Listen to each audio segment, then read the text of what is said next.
মাজত মাত্ৰ এটা দিন বাকী আৰু দেশজুৰি উদযাপন কৰা হ'ব ৮০ সংখ্যক স্বাধীনতা দিৱস। ইতিমধ্যেই স্বাধীনতা দিৱস উদযাপনৰ বাবে সমগ্ৰ দেশজুৰি আয়োজন চলিছে, যুঁজা চলিছে, লগতে প্ৰস্তুতি সম্পূৰ্ণ হৈছে। তাৰ সমান্তৰালভাৱে সমগ্ৰ দেশৰ লগতে অসমতো অসম আৰক্ষীৰ তৎপৰতাত বিশেষভাৱে তালাচী অভিযান চলোৱা হৈছে। কোনো কুটাঘাতকাৰীয়ে যাতে কুটাঘাতমূলক ঘটনা সংঘটিত কৰিব নোৱাৰে তাৰ বাবে বিশেষ তৎপৰতা গ্ৰহণ কৰা হৈছে। এই মুহূৰ্তত মই নদী আৰক্ষীৰ এখন বিশেষ নাৱত উপস্থিত আছোঁ। ইয়াতে মহানগৰীৰ গুৱাহাটী নদী আৰক্ষীয়ে অৰ্থাৎ পাণ্ডু নদী আৰক্ষীয়ে তেওঁলোকে অভিযান অব্যাহত ৰাখিছে। যিহেতু স্বাধীনতা দিৱস উপলক্ষে আমি দৃশ্যাংশ ND24 দৰ্শকসকলক এই মুহূৰ্তত দেখুৱাই লোৱাৰ চেষ্টা কৰিছোঁ। বিভিন্ন প্ৰান্তৰ যি স্বাধীনতা দিৱসৰ প্ৰস্তুতি আমি দেখুৱাই আছোঁ দৰ্শকসকলক, লগতে আৰক্ষীয়ে কেনেধৰণে তৎপৰতা গ্ৰহণ কৰিছে, জলপথ, স্থলপথ, লগতে ৰেলপথত কেনেধৰণে অভিযান চলিছে সেয়া সমান্তৰালভাৱে আমি দেখুৱাবলৈ চেষ্টা কৰিছোঁ। আৰু এই মুহূৰ্তত আমি জলপথত নদী আৰক্ষীয়ে কেনেধৰণে অভিযান চলাইছে এয়া দেখুৱাইছোঁ। এয়া হৈছে নীলাচল পাহাৰ। নীলাচল পাহাৰৰ যি ব্ৰহ্মপুত্ৰ বক্ষ আছে সেই ব্ৰহ্মপুত্ৰ বক্ষত আমি উপস্থিত আছোঁ নদী আৰক্ষীৰ বিশেষ নাৱত। আৰু নদী আৰক্ষীৰ এটা বিশেষ দল আছে, তেওঁলোকে এনেধৰণে তীক্ষ্ণ নজৰ ৰাখিছে যাতে জলপথেৰে কোনো কুটাঘাতকাৰীয়ে প্ৰৱেশ কৰিব নোৱাৰে। এনেধৰণে তেওঁলোকে এই যি অভিযান, এই অভিযান ধাৰাবাহিকভাৱে চলাই আছে। মোৰ সন্মুখত মই দেখুৱাবলৈ চেষ্টা কৰিছোঁ, এয়া হৈছে কুমাৰ ভাস্কৰ বৰ্মা উৰণ সেতু। আৰু সেই যি কুমাৰ ভাস্কৰ বৰ্মা সেতু আছে সেতুৰ সমীপলৈকে এনেধৰণে অভিযান তেওঁলোকে চলাব। লগতে সৌফালে আছে উত্তৰ গুৱাহাটী। এনেধৰণে সকলো নিৰীক্ষণত ৰখা হৈছে, সকলো প্ৰক্ৰিয়া তেওঁলোকে সকলো গ্ৰহণ কৰিছে কুটাঘাতকাৰীক ৰুধিবৰ বাবে। অসম আৰক্ষীৰ যি নদী আৰক্ষী আছে সেই নদী আৰক্ষীৰ উদ্যোগত এনেধৰণে অভিযান চলিছে। আমি শীৰ্ষ বিষয়াসকল আছে তেওঁলোকৰ লগত কিছু কথা পতাৰ চেষ্টা কৰিম। অকণমান মই যদি নামি যাবলৈ চেষ্টা কৰোঁ, বিষয়াগৰাকীৰ সৈতে কথা পাতিম, লগতে কেনেধৰণে অভিযান কিমান দিনৰ পৰা চলি আছে সেই কথাও জনাম।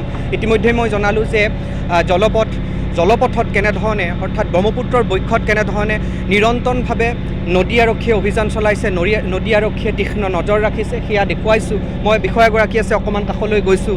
যিহেতু ৮০ সংখ্যক স্বাধীনতা দিৱস, ইতিমধ্যেই স্থলপথ, ৰেলপথ সকলোতে আপোনালোকৰ তীব্ৰ নিৰীক্ষণ আছে, তালাচী অভিযান চলি আছে। আপোনালোকে জলপথত এনেধৰণে প্ৰতিদিনে নদী আৰক্ষীৰ ফালৰ পৰা অভিযান চলাই আছে, কেনেধৰণে চলাইছে, ক'ৰ পৰা কেনেধৰণে গোটেই বিষয়টো নিৰীক্ষণ কৰিছে? হয়, আমি পাণ্ডু নদী আৰক্ষী হয়। আমাৰ এলেকা গোটেই ব্ৰহ্মপুত্ৰ গুৱাহাটী এলেকাটো হয়। আমি সদায় কণ্টিনিউৱাছ আমাৰ পেট্ৰলিং ৰেগুলাৰ কৰি থাকোঁ আৰু আজিও কৰি আছোঁ। আৰু বৰ্তমান আগন্তুক স্বাধীনতা দিৱস উপলক্ষে আমি বিশেষ ডিউটি কাৰ্যসূচী হাতত লৈছোঁ, সেইমতে আমাৰ কৰ্তব্য কৰি আছোঁ। আপোনালোকে ক'ৰ পৰা ক'লৈকে আপোনালোকৰ জুৰিডিকশ্যনত পৰে বা আপোনালোকৰ নিয়ন্ত্ৰণত? হয়, আমাৰ গুৱাহাটী এলেকাৰ ব্ৰহ্মপুত্ৰ সম্পূৰ্ণখিনিয়ে আমাৰ এলেকাতে হয়। আমি সেই এলেকাখিনি গোটেই আমি চোৱা চিতা কৰিব লাগে আৰু সেইমতে আমি কৰ্তব্য কৰি আছোঁ। এইখিনি স্থানত যিহেতু গুৰুত্বপূৰ্ণ কেইবাটাও স্থান আছে, কাৰণ শৰাইঘাট দলং আছে, ঐতিহাসিক শৰাইঘাট দলং, নীলাচল পৰ্বত, আমাৰ মা কামাখ্যা মন্দিৰ আছে, লগতে কুমাৰ ভাস্কৰ বৰ্মা সেতু আছে। এইসমূহ আচলতে নিৰীক্ষণ কৰিব লগা হয় বা আপোনালোকে বিশেষ তদাৰক কৰিবলগীয়া হৈছে। এইখিনি এলেকাত আৰু বিশেষ আমাৰ সদায় কণ্টিনিউৱাছ থাকে আৰু সদায় থাকে। এইটো আৰু নতুনকৈ বিশেষ ডিউটি নহয়, এইটো আমাৰ কণ্টিনিউৱাছ থাকে। এইখিনি এলেকা বিশেষ এলেকা, এইখিনি আমাৰ প্ৰায় ডিউটি সদায় থাকে। আৰু নদীৰ যিখিনি আমাৰ কৰ্তব্য পেট্ৰলিং সেইখিনি আমাৰ এলেকাত কৰা যায় সদায়। এতিয়ালৈকে কিবা আপোনালোকৰ শীৰ্ষ বিষয়ে জনাইছে নেকি, কিবা থ্ৰেট তেনেকুৱা আছে নেকি? যিহেতু সেইবিলাক বিষয়ে আমাৰ লগত কোনো কথা নাই।